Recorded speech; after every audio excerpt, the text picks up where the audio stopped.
All right, guys, welcome here on this Sunday. We just finished another chocolate drop, Operation Chocolate Drop, and now grab a quick meal here, and we've got to get back to Khmelnytsky. As you guys know, we're way down south, and the weather is horrendous. So we have a big challenge in front of us as far as traveling home. But there are two things I want to do today on this update. Slava Ukraina. Героям слава! That. So here's some grannies. So we take care of the Слава grannies. Україні, да. Okay, now, so the Слава grannies. Україні, героям. Slava Ukraina. Дякуємо Збройним силам України за проведений захід, що вони нам допомогли провести. І слава Україні! We want to thank you for all of the help and everything that Щоб you're всі doing to вернулися come here. додому здорові, живі. We wish you all health and happiness in your homes and blessings for you, but thank you so much for coming here and help us. Now, I want to show you this. They're over here making these plans. Извиняюсь, я тут. Секунду, Okay. No, дай мне ручку. So they over here making all these plans. I mean, what is this? A class. They're making their plans for school. They're doing all their stuff with people. So, you know, I'm just going to interrupt all of their stuff, and I'm going to put a line here, and this is from the world. We love you. So there you go, ladies. We love you. All right, now, secundo. So now, I need to come over here. Можно это дверь? So, и свет, пожалуйста. So I'm asking her to open the door and turn the light on. Дякую. So, this is the school, and of course we can't give the location where we're at. Можно закрыть дверь? Музей покажіть. Да, конечно. Я буду. She's wanting me to go to her museum, but there's a reason I'm here today for this update. So you can see the classroom here. This school here is a really high-level school in this town we're in, village we're in, and they do everything from languages and learning English to technical schools. And yes, this is for, be like high school. And of course, they're not having school, as you know about, and you can see I have a hat on. That's because there's no heat. It's extremely cold. But Tigran, the guy behind the camera right now, and I were just snooping around this school because, to be honest, some of the schools we did programs in last year had nothing to do with us, but 6 months later they've been destroyed. But there's something incredible here that I'm going to show you guys tonight on the update. And the incredible part is that map. Now, what is so incredible about that map? So really, this is going to be something wonderful for Johnny over there at ATP Geopolitics. This is all geopolitical here. Now, the map, and I'm going to zoom in a moment, but the map you're looking at is a map of Ukraine from the days of the Soviet Union. And this is the map, the exact map that was adopted when Ukraine received its independence in 1991. So in 1991, this is the Ukrainian map agreed upon by the world, agreed upon by NATO, by the West, by Russia, by Ukraine. This is it. This is the map. So, if you start down here, we'll start bottom left. You can see the Ukrainian border as it is today. Of course, here is Moldova. You come over to the west, and we all know the Uzhgorod and Poland. You come up to the north, Belarusia says Belarusia. And as we all know, the normal borders around Ukraine. But then you come over here, and this is real Ukraine, which includes Lugansk. You see the pink? Yeah.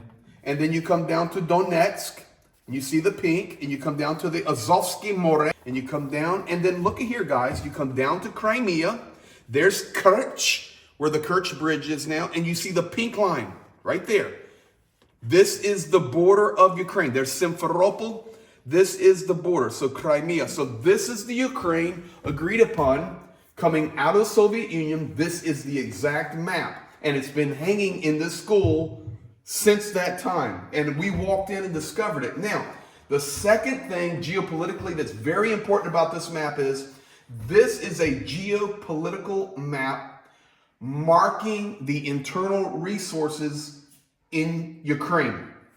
And you can see here, this is the Donbass, and this is Lugansk, Donetsk, coming into Zaporizhia and down toward Kherson. But if you look in this zone here, and I just want to show you, look at all these icons, like triangles, diamonds, circles, 3 dots, X's, all these different icons. And you come down to the legend here on the map, and then all these icons represent natural resources that are found in Ukraine at a very, very crazy amount. So you have, guys, you name it, you have it in all this region here. Oil, gas, gold, salt. The bottom line is, this translated is crazy. Iron, silver, graphite. I'm trying to read some more of it. Natural gas. Natural gas, thank you, brother. It's loaded here. Then you come, so now you begin to understand geopolitically why this region is so important. It's not about the language, it's not about the culture, it's about money, and it's about resources. And this is what the war, not just this war, but wars throughout history have been about. Now, you may say, okay, well, that makes sense there, but why then attacking Kyiv? Why then are we attacking Lviv way over here? Because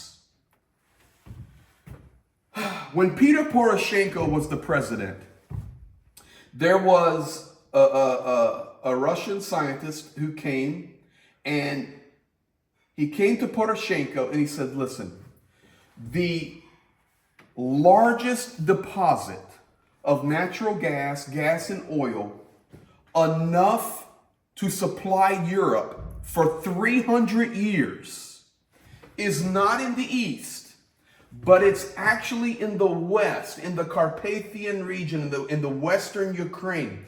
And these resources here are untapped. They're still untapped today. So at that time, Poroshenko, he was meeting, Poroshenko was meeting with this guy, and this guy says, listen, why don't we partner together? We can work together. I can help. He was an expert, and it was peaceful. It was not evil. It was not war. It was peaceful.